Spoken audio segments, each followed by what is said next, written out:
Hello, welcome. Thank you for joining us on this edition of News 2. I'm Sandra Gumansing. Topping our newscast this week, the new Assistant Secretary of Insular Affairs, Esther Kia'aina, spent a few days in the territory. Her first visit was one looked forward to by local leaders who aim an improved and more productive relationship with the federal agency. Some senators were also able to meet with her. News 2's April Knight has details of their reactions. 7 months into the job, Esther Kia'aina, Assistant Secretary for Insular Areas at the U.S. Department of Interior, made her first visit to the Virgin Islands this week. She held meetings with government officials, including senators, who later expressed some optimism. One major topic was energy in the territory, which was a top concern for Kia'aina, according to senators. She had met with WAPA CEO Hugo Hodge earlier in the week and was pleased about the recent drop in the LEAC.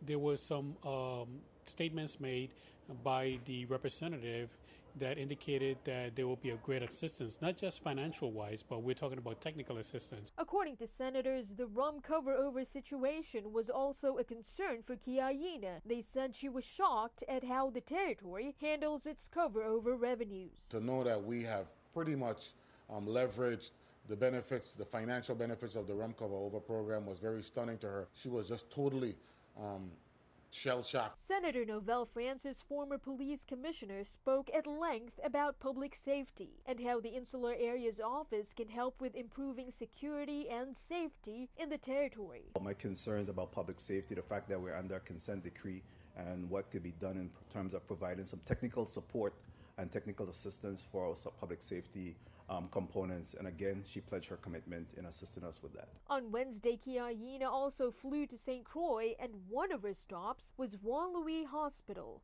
During the week, the Assistant Secretary for Insular Affairs also discussed the planned development on Water Island and St. John as an entry point for illegal immigrants. She left the territory on Thursday. Reporting for News 2, I'm April Knight. Meanwhile, Senators Nellie O'Reilly and Almondo Rocky Liebert are asking Senate President James why non-majority members were excluded from the meeting with the Assistant Secretary. Virgin Islands Congresswoman Stacey Plaskett on Wednesday responded to President Obama's proposed fiscal year 2016 budget. She said it is encouraging to see the administration's commitment to the nation's island territories in this budget proposal. Federal investments in the infrastructure, education, energy, and healthcare of Virgin Islanders are critically important for our territory, now more than ever. She said, "I will continue to fight to ensure that our territories are not forgotten by the authorizers and appropriators here in Washington, and work with federal partners to identify and secure all possible funding sources for residents."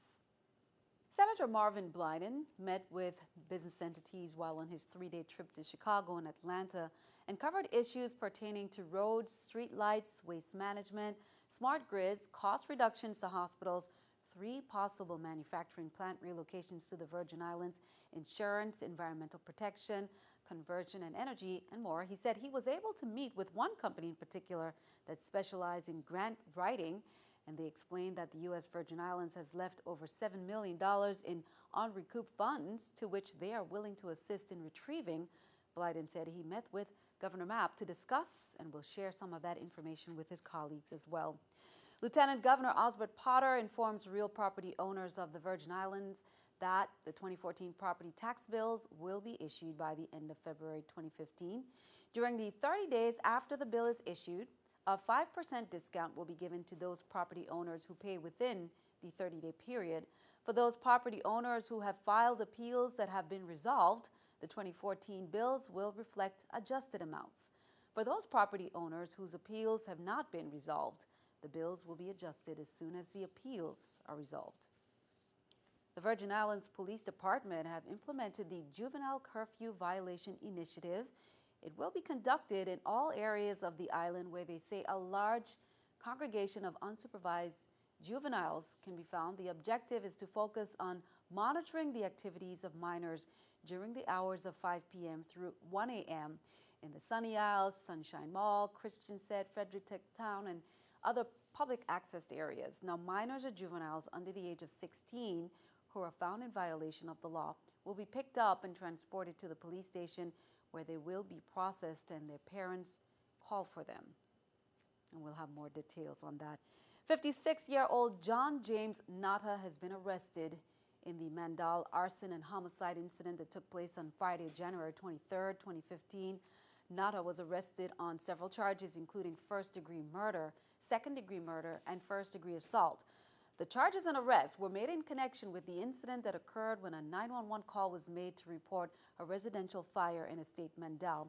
Officials found the body of 54-year-old Merle Nata in the kitchen area with signs of trauma to the body unrelated to the fire and ruled the incident a homicide. No bail has been set.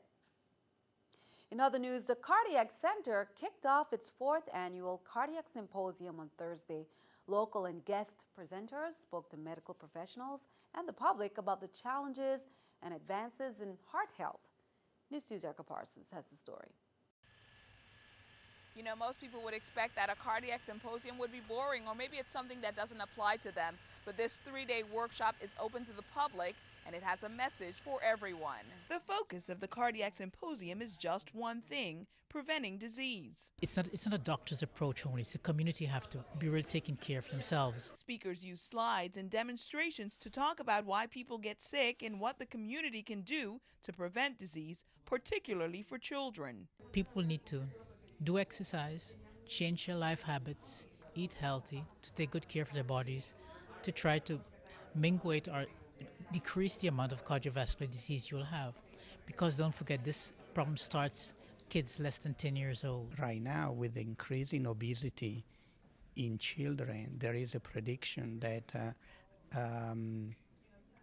our children may die much earlier of cardiovascular disease. Yes, there were tests and, of course, hard to pronounce words, but used all with the goal of keeping people healthy. So many people want to be like us, you know, like Americans, but they don't know that we actually probably have poorer health than many of these other developing countries because, you know, we've got, the fast foods and different things like the salt and, all of the sugars. The key thing is we can't make the choices if we're not educated about them. The hope here for the symposium's organizers is that the information changes lifestyles and ultimately the world. Erica Parsons, News 2. Tomorrow's sessions will focus on cardiovascular disease from a public health perspective. Turn our attention overseas. President Obama is trying to make good on a 2008 campaign promise to shut down the Guantanamo Bay detention facility. But Republicans say there is still no plan to deal the dozens of detainees captured during the war on terror. Considered too dangerous for release, the administration has moved more than 20 detainees out of Guantanamo in the last few months. Republicans are concerned about the threat detainees pose if they're released or if the facility shuts down. So they have a new bill to stop any more transfers during the next 2 years.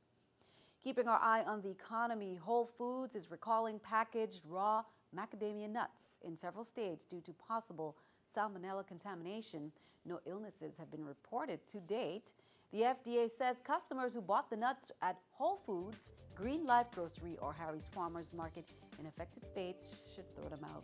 Here's the New York Stock Exchange with our stock market watch. The Dow, Nasdaq, S&P all up. The Dow 211, Nasdaq 48, S&P 21. Coming up on News 2, why one senator made a plea to the Matt Potter administration to seriously consider the removal of the iron fence that surrounds the Sanderilla Thomas bungalow located at the Rothschild Francis Market Square in St. Thomas. Plus, there's a Black History, VI History quiz. What was the original name of that same area we now know as the Rothschild Francis Market Square? Think you know the answer? We'll see.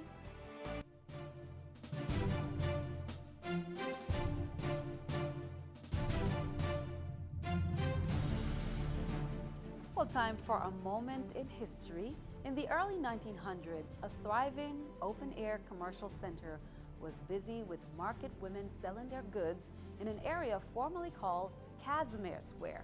In 1946, the area was renamed the Rothschild Francis Market Square, and the center, after the assistance of many merchants, was renovated with a shed. It was then called the Bungalow. Many events were held in this center of attraction, as the years went by. On April 15, 2003, the bungalow was struck on its western side by a tractor trailer that caused it to collapse. In 2007, many were in attendance for a significant historical event, the grand rededication of that same bungalow. And one of the most dominant women at the marketplace was Sandarilla Thomas, Miss Sandy. Now, she dedicated more than 50 years to selling at that marketplace. Because she was considered a matriarch, the bungalow was named in her honor.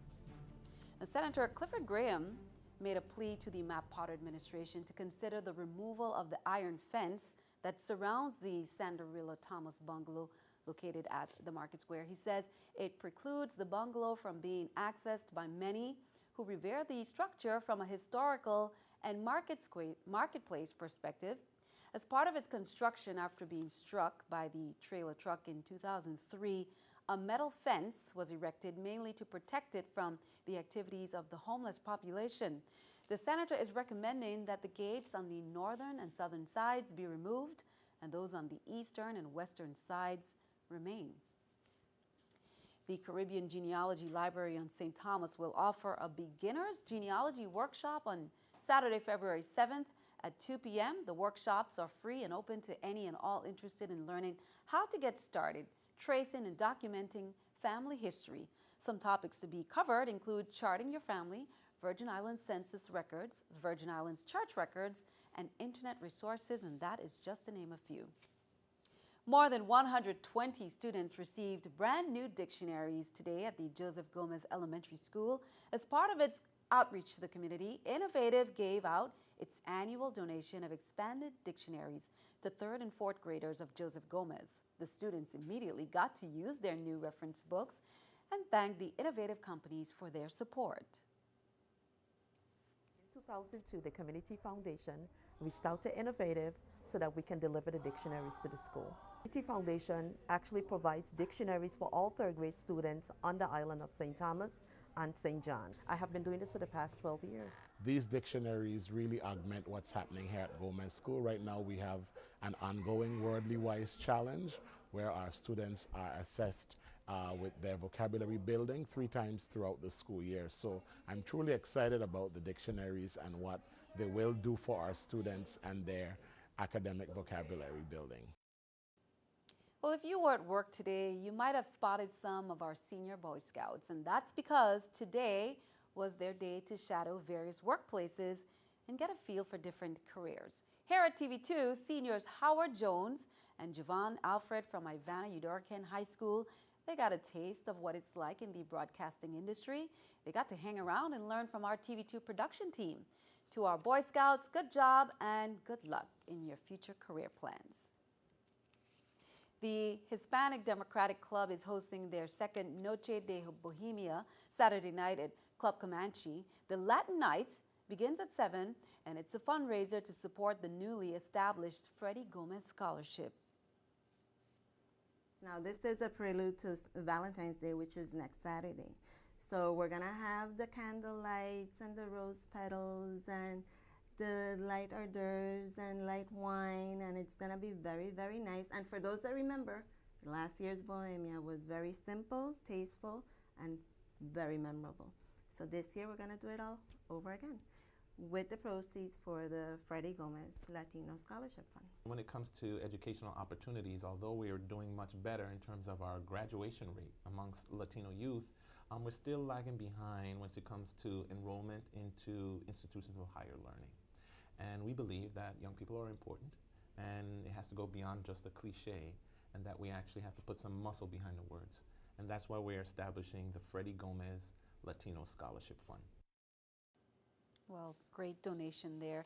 If you're the owner of a small business, don't forget, or an entrepreneur looking to network, don't miss the upcoming First Friday Business Expo. And that's this Friday afternoon at the Flamboyant on the Bay Resort and Villas at Megan's Point Resort. That's from 5 p.m. to 8 p.m. Business owners from all over the territory join together to mingle, exchange information, and raise funds. Again, that's 5 p.m. at Megan's Point Resort. Be sure to stick around. Your News2 AccuWeather forecast is coming up next.